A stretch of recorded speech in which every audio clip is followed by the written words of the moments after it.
야, 신입, 술 좀 따라봐. 뭐 멍하니 앉아만 있어? 이태원 고급 한정식집 프라이빗 룸에서 박민호 부장의 목소리가 울려 퍼졌습니다.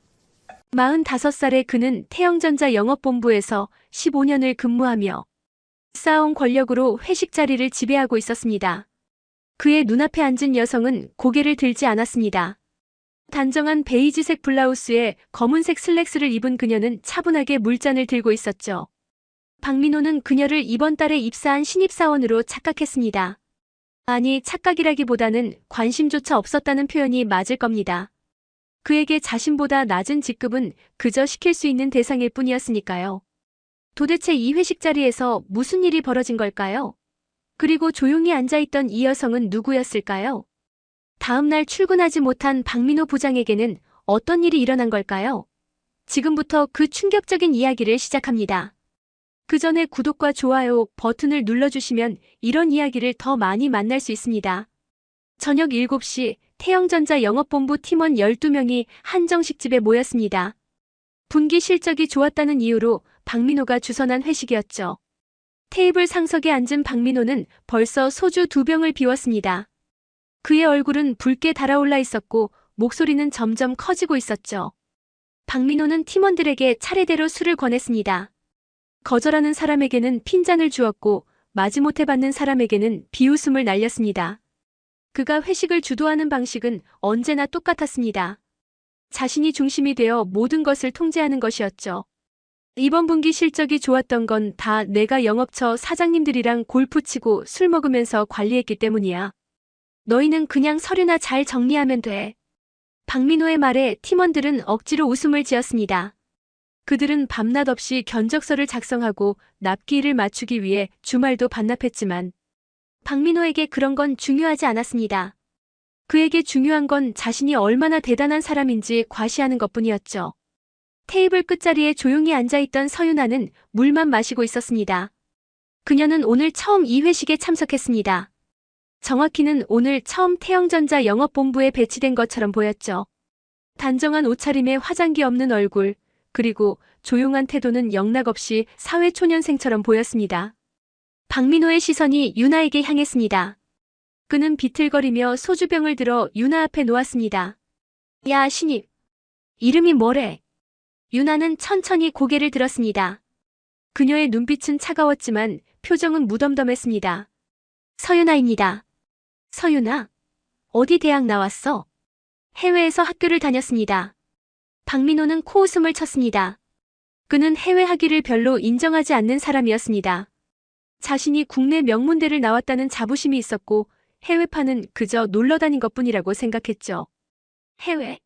뭐 그런 거 별로 안 중요해. 여기서는 실전이 중요하거든. 술자리 예의부터 배워야지. 자, 부장님한테 술 한 잔 따라봐. 유나는 움직이지 않았습니다. 그녀는 박민호를 똑바로 쳐다보며 조용히 대답했습니다. 죄송하지만 저는 술을 마시지 않습니다. 순간 테이블이 조용해졌습니다. 박민호의 얼굴이 굳어졌습니다. 그는 15년 동안 자신의 술잔을 거절하는 부하 직원을 본 적이 없었습니다. 그의 자존심이 건드려졌습니다. 뭐? 술을 안 마셔? 회사 생활이 처음이냐? 상사가 권하는 술은 받는 게 예의지. 예의는 상호 존중에서 나온다고 배웠습니다. 유나의 목소리는 차분했지만 단호했습니다. 박민호의 얼굴이 붉게 변했습니다.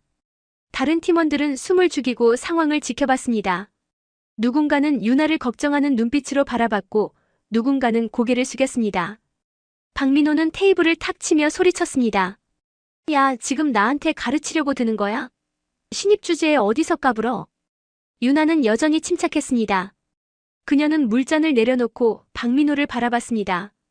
그녀의 눈빛에는 분노가 아닌 실망이 담겨 있었습니다. 박민호는 계속해서 유나를 몰아붙였습니다. 너 같은 애들은 회사에서 오래 못 버텨. 선배들 말 잘 듣고 고분고분해야 살아남는 거야. 알겠어? 네, 알겠습니다. 유나는 짧게 대답하고 자리에서 일어났습니다. 그녀는 가방을 들고 조용히 말했습니다. 먼저 실례하겠습니다. 내일 뵙겠습니다. 박민호는 비웃었습니다. 그래, 가. 내일 각오 단단히 해. 유나는 고개를 숙여 인사하고 방을 나갔습니다. 문이 닫히자 박민호는 다른 팀원들에게 말했습니다. 요즘 신입들은 버릇이 없어. 저런 애들은 한 달도 못 버티고 나가. 하지만 박민호는 몰랐습니다. 방금 자신이 모욕한 그 여성이 누구인지, 내일 아침 자신에게 어떤 일이 벌어질지 전혀 알지 못했습니다. 한정식집을 나온 유나는 차가운 밤 공기를 들이마셨습니다. 그녀의 손은 떨리지 않았고 표정도 흔들리지 않았습니다.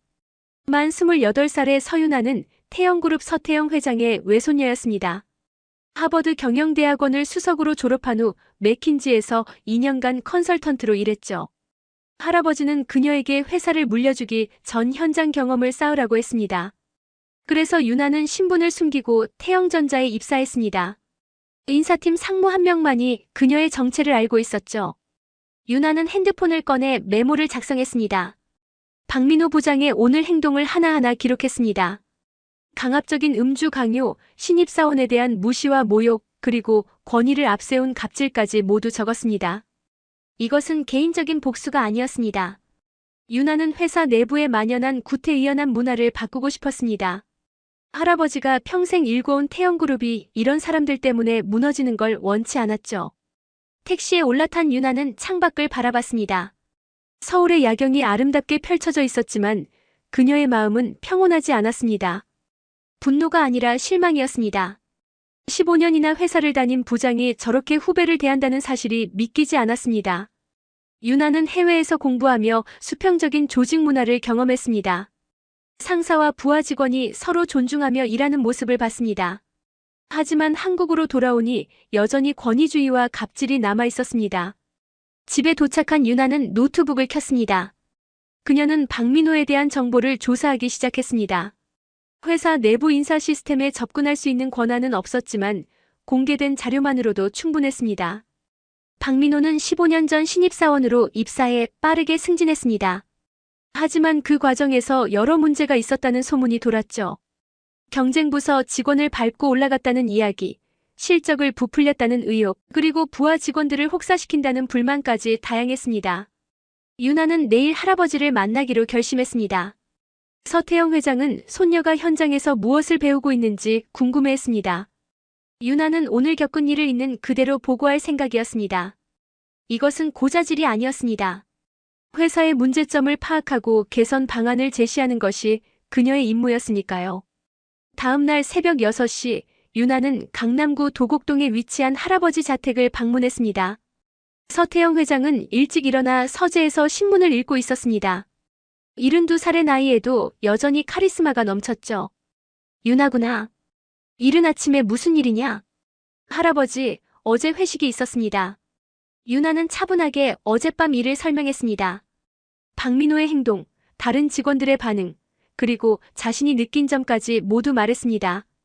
서태영 회장은 조용히 듣고 있었습니다. 그의 표정은 변하지 않았지만 눈빛은 점점 차갑게 변했습니다. 그래서 내가 어떻게 하고 싶으냐? 제대로 된 조사가 필요합니다. 박민호 부장만의 문제가 아닐 겁니다. 회사 전체의 문화를 점검해야 합니다. 서태영 회장은 고개를 끄덕였습니다. 좋다. 하지만 조급하게 움직이지 마라. 증거를 모으고 정확하게 판단해라. 알겠습니다, 할아버지. 유나는 자리에서 일어났습니다. 그녀의 눈빛에는 결연한 의지가 담겨 있었습니다. 오늘부터 본격적인 조사가 시작될 것입니다. 박민호는 아직 모르고 있었습니다. 자신이 어제 누구를 함부로 대했는지, 그리고 그 대가가 얼마나 클지 말입니다. 유나는 회사로 향했습니다. 오늘은 평소처럼 조용히 업무를 보며 관찰할 생각이었습니다. 박민호가 어떻게 나오는지, 다른 직원들은 어떤 반응을 보이는지 모두 지켜볼 것입니다. 그녀는 서두르지 않았습니다. 정확한 타이밍에 정확한 방법으로 문제를 해결할 것입니다. 그것이 진정한 리더가 하는 일이니까요. 월요일 아침 9시, 박민호는 평소보다 조금 늦게 출근했습니다. 주말 내내 골프를 치고 술을 마신 탓에 컨디션이 좋지 않았죠. 하지만 그는 개의치 않았습니다. 부장이라는 직책이 있었고 아무도 그에게 뭐라고 하지 않았으니까요. 엘리베이터를 타고 12층 영업본부로 올라가는 동안 그는 어젯밤 회식을 떠올렸습니다. 신입사원이 자신의 술을 거절했던 일이 기분 나빴지만 곧 잊었습니다. 어차피 오래 버티지 못할 애라고 생각했으니까요. 엘리베이터 문이 열렸을 때 이상한 점을 발견했습니다. 평소와 달리 사무실이 너무 조용했습니다. 직원들은 각자 자리에 앉아 있었지만 대화를 나누지 않았습니다. 누군가는 서류를 들여다보는 척했고 누군가는 컴퓨터 화면만 뚫어지게 쳐다봤습니다. 박민호는 이상하다고 느꼈지만 자리로 향했습니다. 자리에 앉자마자 책상 위에 놓인 흰색 봉투를 발견했습니다. 봉투에는 아무 글씨도 없었습니다. 박민호는 봉투를 뜯었습니다. 안에는 한 장의 쪽지가 들어 있었습니다. 오전 11시 본관 4층 대회의실 참석 바람. 인사 담당 상무 박민호는 눈살을 찌푸렸습니다. 인사 담당 상무가 왜 갑자기 자신을 부르는 걸까요? 게다가 대회의실이라니 무슨 큰 회의라도 있는 걸까요? 옆자리 대리에게 물어봤습니다. 야, 오늘 무슨 회의 있어? 잘 모르겠습니다, 부장님. 대리의 대답은 평소와 달랐습니다. 눈을 마주치지 않았고 목소리도 떨렸습니다. 박민호는 묘한 불안감을 느꼈습니다. 하지만 자신이 뭘 잘못했는지 떠올릴 수 없었습니다. 그는 항상 그랬습니다. 자신의 행동이 문제라고 생각하지 않았으니까요. 시간이 흐를수록 사무실 분위기는 더 이상해졌습니다. 평소 같으면 커피를 마시며 잡담을 나누는 시간인데 오늘은 아무도 자리를 뜨지 않았습니다. 박민호는 화장실에 가려고 자리에서 일어났습니다. 복도를 걷는 동안 지나가는 직원들이 그를 피하는 것 같았습니다. 누군가는 고개를 숙였고 누군가는 급하게 다른 방향으로 걸어갔습니다. 화장실에서 나오는 길에 영업팀 과장 2명이 복도에서 속삭이는 소리를 들었습니다. 들었어?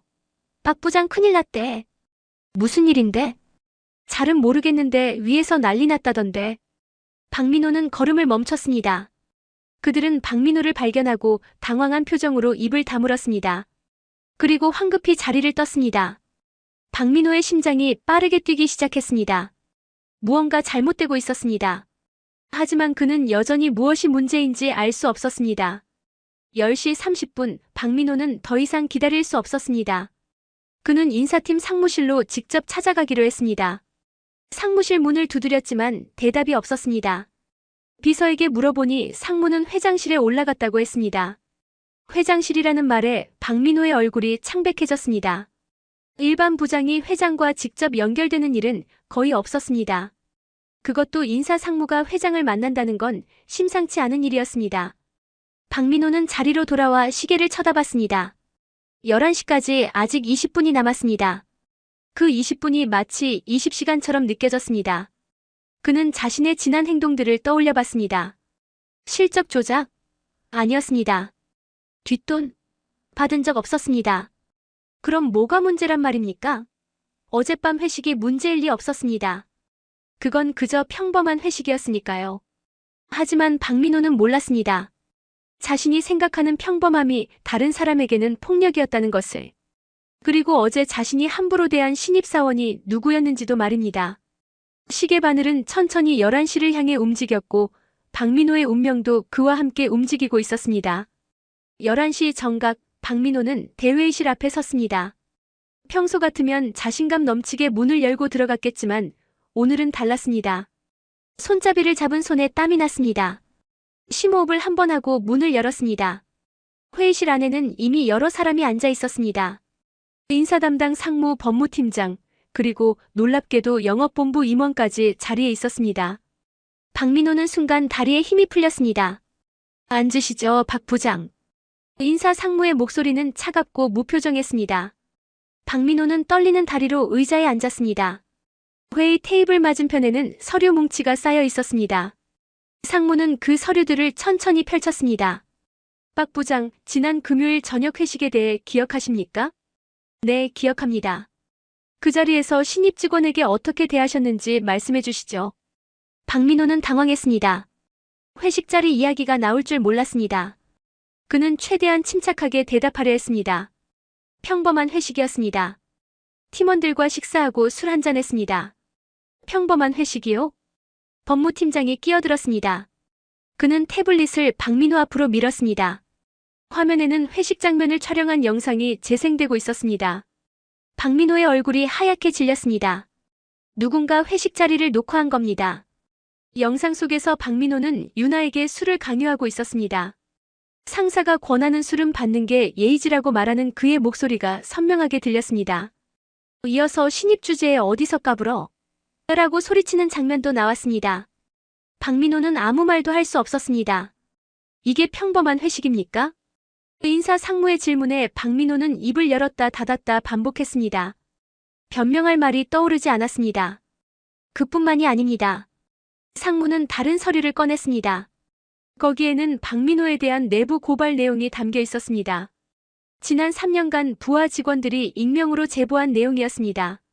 주말 출근 강요, 야근 후 회식 강제 참석, 업무와 무관한 사적인 심부름까지 다양했습니다. 이 모든 게 사실입니까? 박민호는 고개를 숙였습니다. 부인할 수 없었습니다. 하지만 그는 여전히 자신이 뭘 잘못했는지 완전히 이해하지 못했습니다. 그에게는 그저 회사 생활의 일부였으니까요. 박 부장, 당신은 15년간 이 회사에서 일했습니다. 하지만 당신이 보여준 건 리더십이 아니라 권위주의였습니다. 영업본부 임원이 입을 열었습니다. 그의 목소리에는 실망이 묻어났습니다.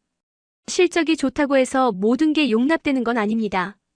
직원들을 어떻게 대하느냐가 진짜 실력입니다. 박민호는 머리를 감싸쥐었습니다.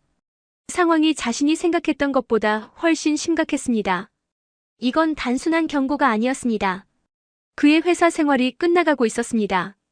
한 가지만 여쭤보겠습니다. 금요일 회식 자리에 있던 서윤아라는 직원을 기억하십니까? 네, 신입사원이었습니다. 신입사원이요? 인사상무는 쓴웃음을 지었습니다. 박 부장, 그 직원은 신입사원이 아닙니다. 하지만 그건 곧 알게 될 겁니다. 오후 2시에 회장님께서 직접 당신을 부르셨습니다. 그때 모든 것을 알게 되실 겁니다. 회장실 호출이라는 말에 박민호의 심장이 멎는 것 같았습니다. 태영그룹 서태영 회장을 직접 만난다는 건 좋은 일일 리 없었습니다. 회의가 끝나고 박민호는 비틀거리며 자리로 돌아왔습니다. 그는 책상에 앉아 시계만 바라봤습니다. 오후 2시까지 3시간이 남았습니다. 그 3시간이 그의 인생에서 가장 긴 시간이 될 것입니다. 오후 2시, 박민호는 본관 28층 회장실 앞에 서 있었습니다. 비서가 그를 안내했고 무거운 문이 열렸습니다. 넓은 회장실에는 서태영 회장이 집무 책상 앞에 앉아 있었습니다. 그 옆에는 인사 상무와 법무팀장이 서 있었고 소파에는 한 명의 여성이 앉아 있었습니다. 박민호는 그 여성을 보고 얼어붙었습니다. 금요일 회식 자리에 있던 신입사원 서윤아였습니다. 들어오시죠, 박 부장. 서태영 회장의 목소리는 낮고 위엄이 있었습니다. 박민호는 다리가 후들거렸지만 앞으로 걸어갔습니다. 회장은 박민호를 한참 동안 바라봤습니다. 그 시선이 마치 엑스레이처럼 박민호의 내면을 꿰뚫는 것 같았습니다. 내 손녀를 아시겠습니까? 회장의 말에 박민호는 유나를 다시 봤습니다. 손녀라는 말이 믿기지 않았습니다. 유나는 조용히 앉아 박민호를 바라보고 있었습니다. 그녀의 눈빛은 금요일 밤과 똑같이 차가웠습니다. 그게... 박민호는 말을 잇지 못했습니다. 머릿속이 하얗게 변했습니다. 자신이 회장의 손녀에게 그런 말을 했다는 게 믿기지 않았습니다. 제 손녀는 한 달 전부터 신분을 숨기고 우리 회사에서 일하고 있었습니다. 현장을 배우기 위해서였죠. 그런데 금요일 밤 박 부장에게 모욕을 당했다고 합니다. 회장님, 저는 몰랐습니다. 정말 몰랐습니다. 박민호는 급하게 변명했습니다. 하지만 서태영 회장은 손을 들어 그를 제지했습니다. 몰랐다고요? 그게 변명이 됩니까? 신입사원이었다면 함부로 대해도 된다는 겁니까? 회장의 목소리에 분노가 묻어났습니다. 박민호는 고개를 숙였습니다. 변명할 여지가 없었습니다. 박 부장, 당신은 15년간 이 회사에 헌신했습니다. 인정합니다. 하지만 그 과정에서 얼마나 많은 사람을 짓밟았습니까? 인사상무가 파일을 펼쳤습니다. 그 안에는 박민호로 인해 퇴사한 직원들의 명단이 있었습니다. 지난 5년간 그의 팀에서 15명이 그만뒀습니다. 회사 평균 퇴사율의 3배였습니다. 이 사람들이 왜 그만뒀는지 아십니까? 당신의 갑질 때문입니다. 법무팀장이 증언 녹취록을 제출했습니다. 퇴사한 직원들이 남긴 인터뷰 내용이었습니다.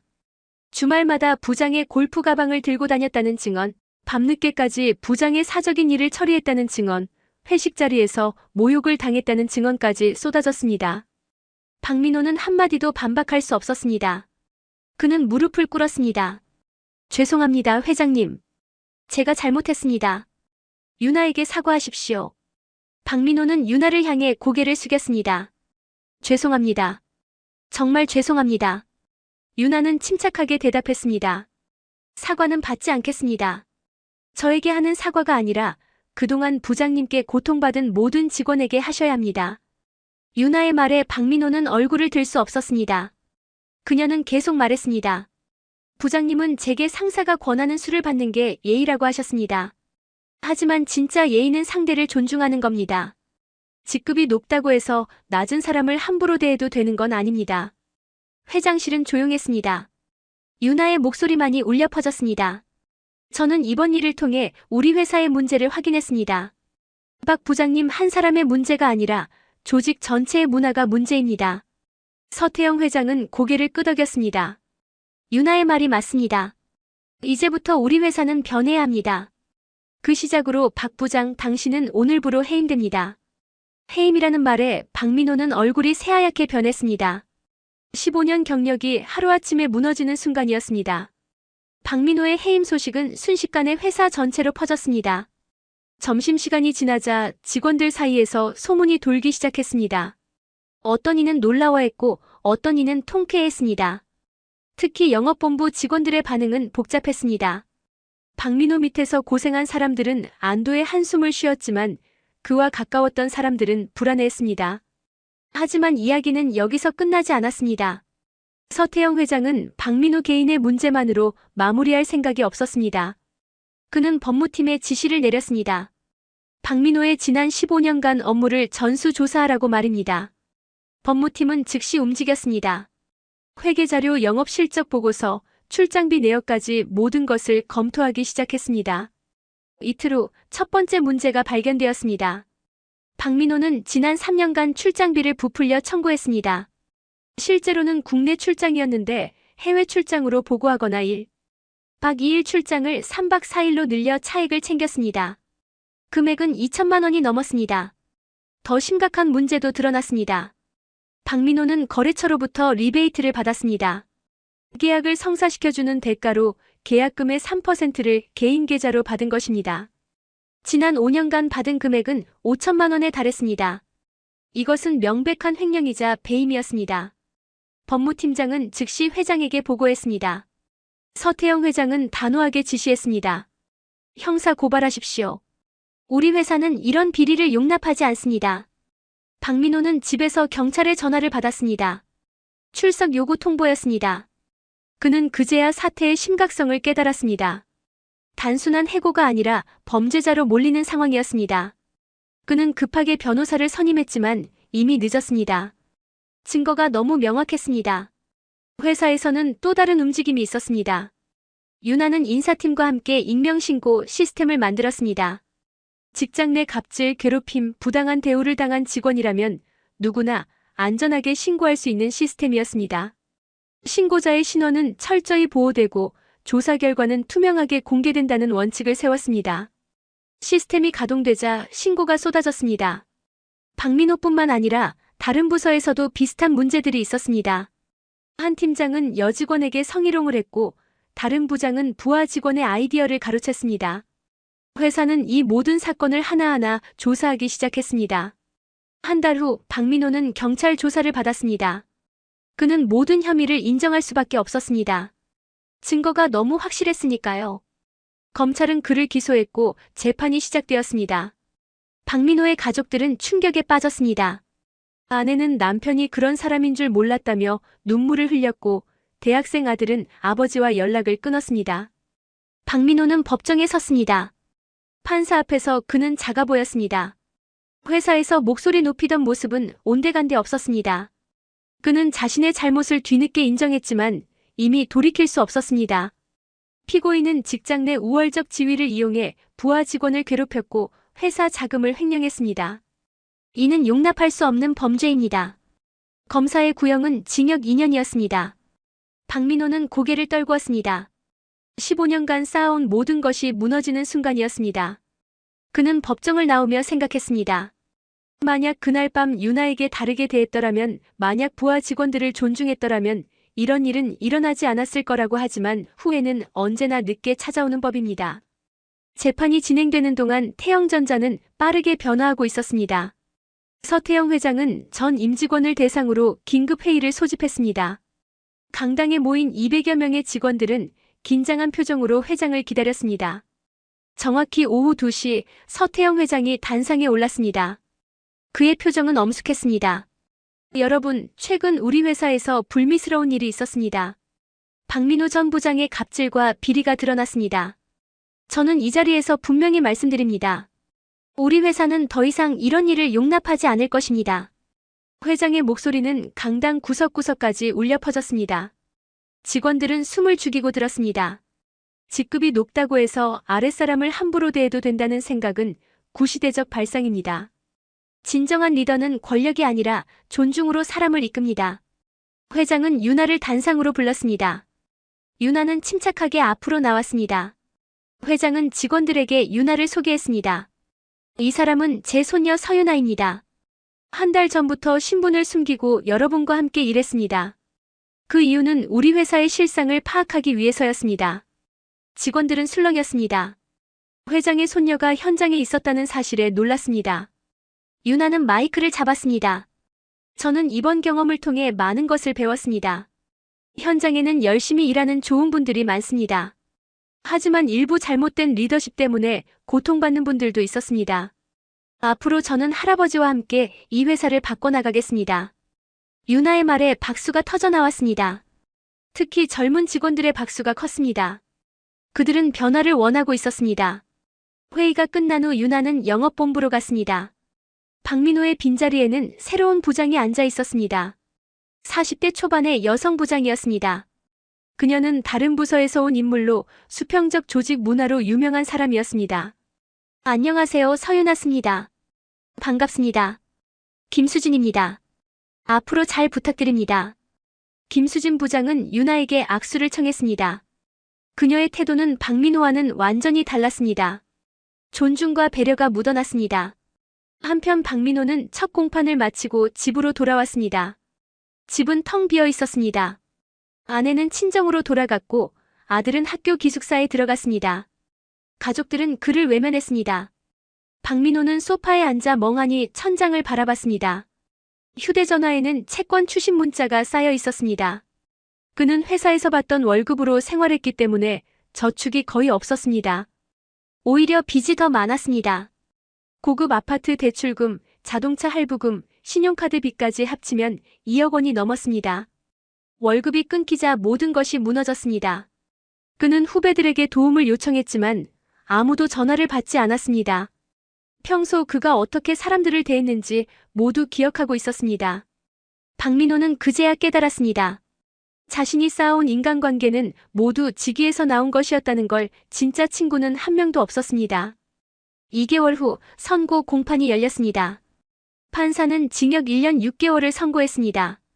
박민호는 법정에서 수갑을 찼습니다. 그는 호송차에 오르며 법원 건물을 돌아봤습니다. 15년 전 첫 출근하던 날이 떠올랐습니다. 그때는 세상을 다 가진 것 같았습니다. 하지만 지금은 모든 것을 잃었습니다. 권력은 영원하지 않았고 오만의 대가는 혹독했습니다. 박민호가 교도소로 이송된 날 태영전자는 새로운 윤리 규정을 발표했습니다. 서윤아가 직접 작성한 규정이었습니다. 내용은 명확했습니다. 직장 내 괴롭힘 금지, 음주 강요 금지, 성희롱 및 성차별 금지, 그리고 부당한 업무 지시 금지였습니다. 규정을 위반하면 직급에 관계없이 즉시 징계한다는 조항도 추가되었습니다. 일부 고참 임원들은 불만을 표시했습니다. 너무 엄격하다는 의견이었죠. 하지만 서태영 회장은 단호했습니다.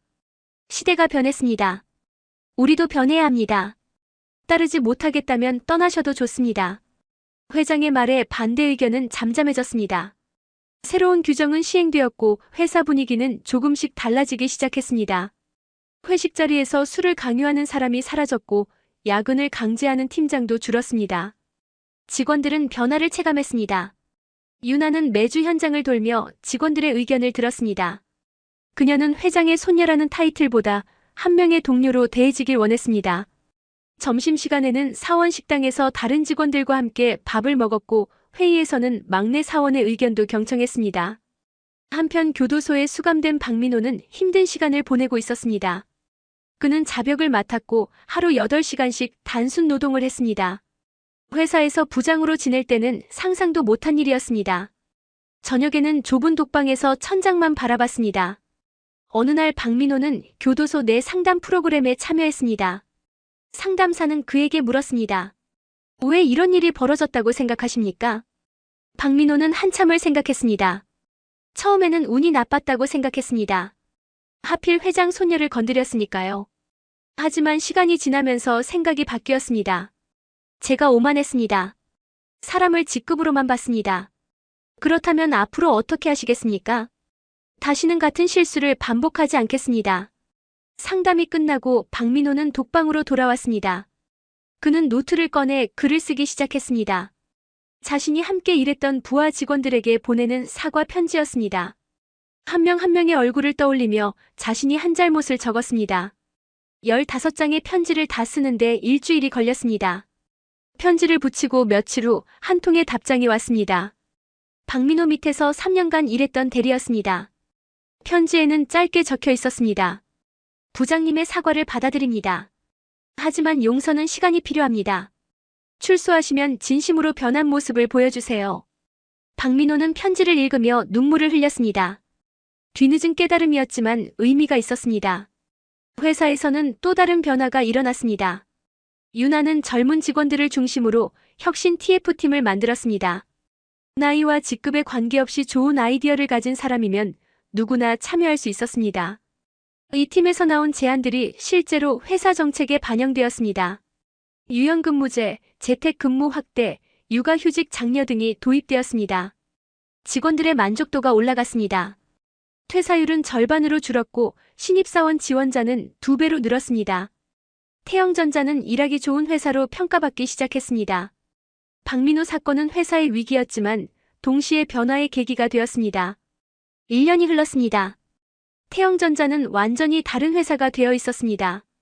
복도에서는 직급 대신 영어 이름으로 부르는 소리가 들렸고 회의실에서는 자유롭게 의견을 나누는 모습이 보였습니다. 무엇보다 직원들의 표정이 달라졌습니다. 눈치 보지 않고 당당하게 일했습니다. 서윤아는 이제 정식으로 경영기획실 이사로 임명되었습니다.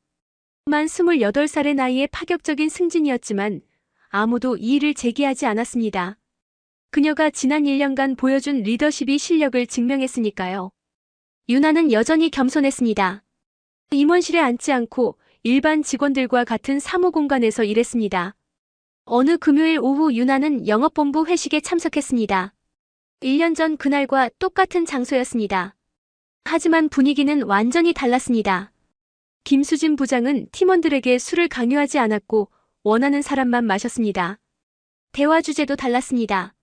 업무 자랑이 아니라 서로의 관심사를 나눴습니다. 유나 이사님, 1년 전 이 자리에서 힘드셨죠? 김수진 부장이 조심스럽게 물었습니다. 유나는 고개를 끄덕였습니다. 힘들었습니다. 하지만 그 일이 있었기에 지금의 변화가 가능했습니다. 그때 참으신 게 대단하세요.